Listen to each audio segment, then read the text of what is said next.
vulgar comments against your dad and your mom. We have done violence towards our own siblings. We threaten them, we abuse drugs, alcohol. We are thinking nobody has seen. But remember, we can hide nothing from the eyes of the Lord. What I just want to say, our God whom we love is full of mercy. And He wants us to see people, see events through that eyes of mercy. One small single word of Jesus is enough to stop this COVID-19. Any sickness, any problem, any crisis has an voice of God, a message that the Lord wanted to communicate. What is this message? The Lord is inviting us. Come to me. You are insufficient without me. John 15:5. The Lord is categorically telling, you can do nothing apart from me. The science is insufficient. His Excellency Uhuru Kenyatta, the President of Kenya, proclaimed and preached to the people that even science needs God. Even science is insufficient without God. And when our leaders, our politicians, the world leaders realize that the world is incomplete, insufficient without God, without Jesus, things will change, because no science, no technology, no idea, no medicine can change a human heart, can bring healing. It's only Jesus who became a man, the Word made flesh. We need God. Without God, we are incomplete, we are insufficient. Today, as we are beginning these 3 days Passover retreat, my dear sisters and brothers, let us realize who is our God. He is a merciful God, and He wants us to imitate His character. Maybe you're a dad, you're a mom. Don't judge your children. Be merciful, because we also have a history. What is this history? This is the book of Titus, chapter 3, from 2 we read, how does the parents behave with their children? With a merciful heart. Let us read from the screen. This is Titus, chapter 3, from 2. Let us read. To speak evil of no one, the Lord is inspiring us. Parents, please don't speak evil of your children. Please avoid quarreling with them. Please be gentle with them and show every courtesy to everyone. Do courtesy. Then let us continue. Verse 3. For we ourselves were once foolish, disobedient, led astray, slaves to various passions and pleasures, passing our days in malice and envy, despicable, hating one another. One day one mother brought to me a girl, and this girl is 17 years, and the mom told me, Father, my daughter is leading a miserable life. I hear that she had more than 5 boyfriends. She is cheating on boys. She is roaming around. Father, she is leading a very sinful life. I am very angry with her. I tried to advise her, but she is not hearing anything. Father, can you please advise her, pray for her for deliverance, because she is messing up her life. Then we just prayed and we asked this mom, okay, I can pray for your daughter, but please tell me, how were you when you were 17 years? Were you a holy person, that you were so holy and going to church and obeying your parents? Then she kept her head down and she told me, no, Father, I was more wicked even than my daughter today. Then I told her, so what the Lord wants you? Don't quarrel, pray.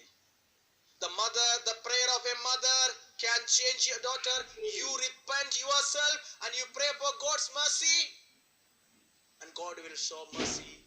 God will convert your daughter, because when you convert, you become a new person. This is Isaiah 59:21.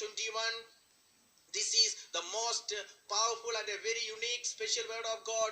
Isaiah 59 from 21 we read, and as for me, this is my covenant with them, says the Lord, my spirit that is upon you, and my word that I have put in your mouth shall not depart out of your mouth, or the mouths of your children's children. Thus says the Lord. And this is the only scripture that begins with thus says the Lord and ends with thus says the Lord. This is all about a covenant the Lord is making with His people who follow His instruction. Maybe those who are listening to the retreat, attending the retreat, wherever You are, when you listen to the word of God, the word of God has unlimited power, my dear sisters and brothers. There is nothing that has power as the word of God. I do remember that one day during one of the retreats, we asked the children a question. Those who were attending our retreat, we asked them, do you think how many seeds are there inside an apple? Then one boy said, 2. Then the other boy lifted the hand and he said, 3. The other boy lifted and said, 5. The other boy said, 4. And somebody said from behind, 6. So we told them, all the answers are right. Because sometimes you take an apple, there may be only 2, maybe 3, maybe 4, maybe 6. It varies. It's all right, and it's easy to find how many seeds are there inside an apple. Then we asked a second question, how many apples are there inside one seed?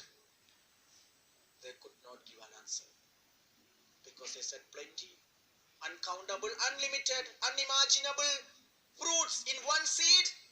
The Lord Jesus said, my word is a seed. That means that the word that I put inside you has unlimited power. It will produce unimaginable fruits. That fruit is, it will transform not only you, even your children's generations. That's why we read in Isaiah 55:11.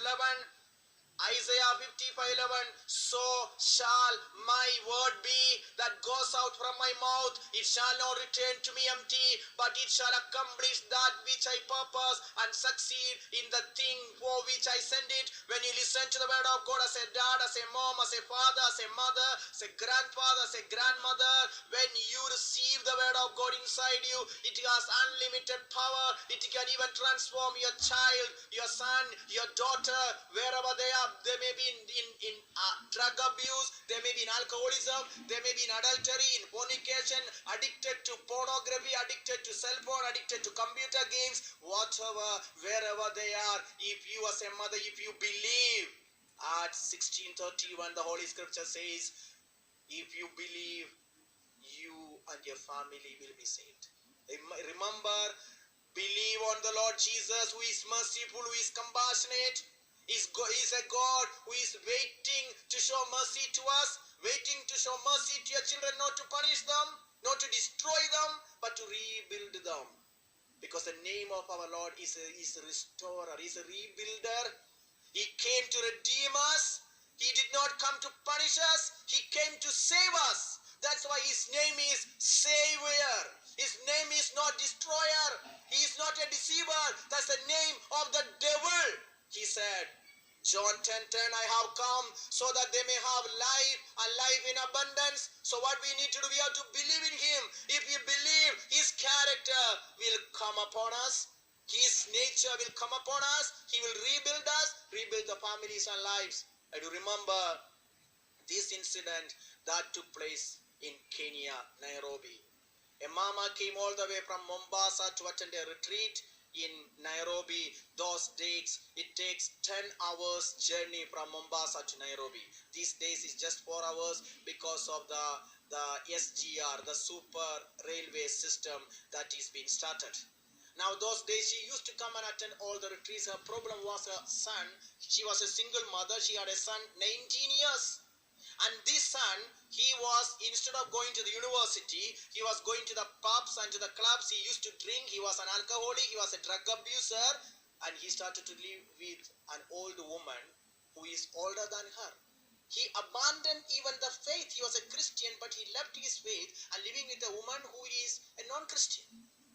And now, because of drug abuse, he started to threaten the mother. He took a knife and put on the neck of the mother and said, get out of this house, otherwise I will kill you.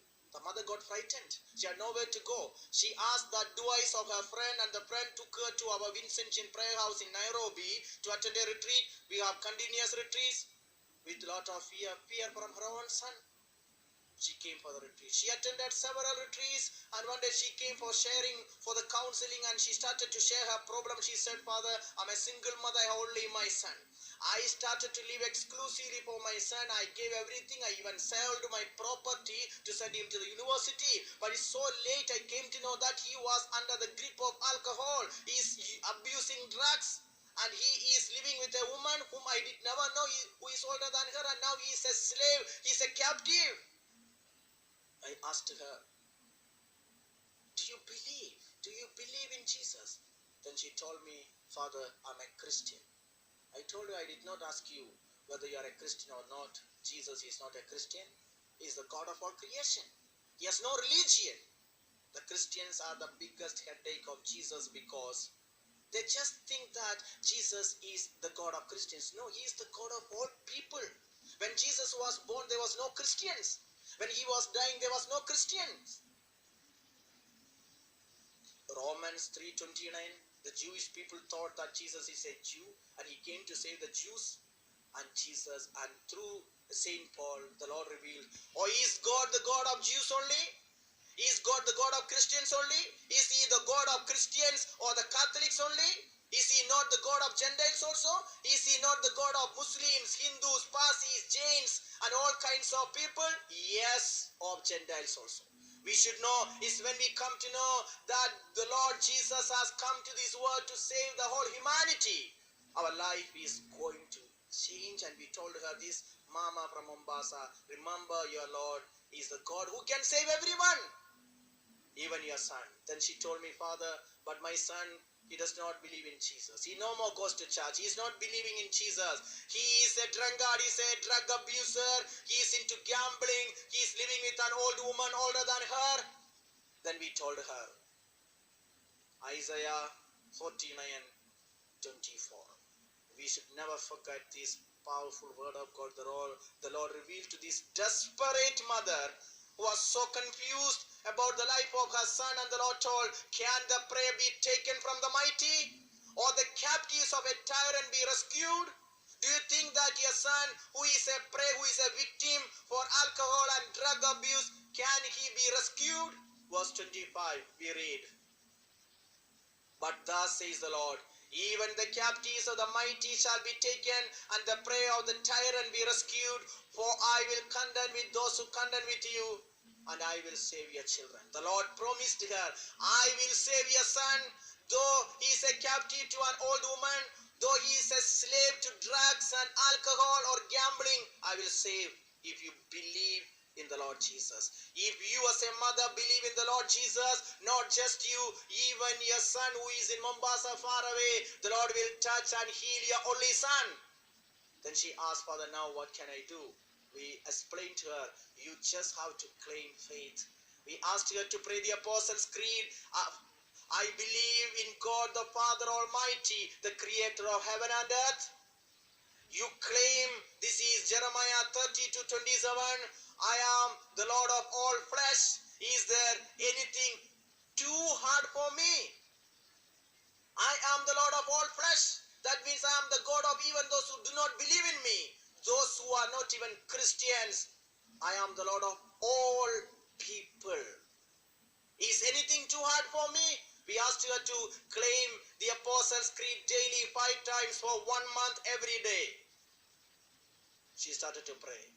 My dear sisters and brothers, we have retreats every month. And after 1 month, when we had the retreat, after the retreat, our retreats in Nairobi are from Monday to Friday. And after the retreat on Friday, we have testimonies. And during that day, there were so many people came for testimony. And among those many people, there were one boy, and he started to say, I'm coming from Mombasa. I'm 19 years. And I used to accuse my mom. I even tried to kill my mom. Today I'm so sorry because now for many days I was getting a dream that the Lord Jesus is coming and telling me, my son, return to me, my son, return to me. And I could see this is the voice of the Lord. I tried to just avoid that voice, but I could not. And I know it's because of the prayer of my mom. And he's telling, my dear people, I can witness today that I have stopped drinking. I have stopped taking drugs. And I have have already come out of a wrong relationship. I thought I could never come out. And I know it's because of the prayer of my mom. And he said, my dear people, I have to apologize publicly in front of all of you to my mom. There are thousands of people who come for our retreats in Nairobi because there are no other retreat centers. And this boy asked, Mama, can you please stand? And I could see that same woman who came crying for the son. This mom She stood up and she lifted her hands and waved her hands in tears, telling, "This is that son about whom I was crying all out, and my son is touched by Jesus and he is changed." My dear sisters and brothers, today as you listen to this Passover retreat from wherever you are, remember your Lord Jesus is alive.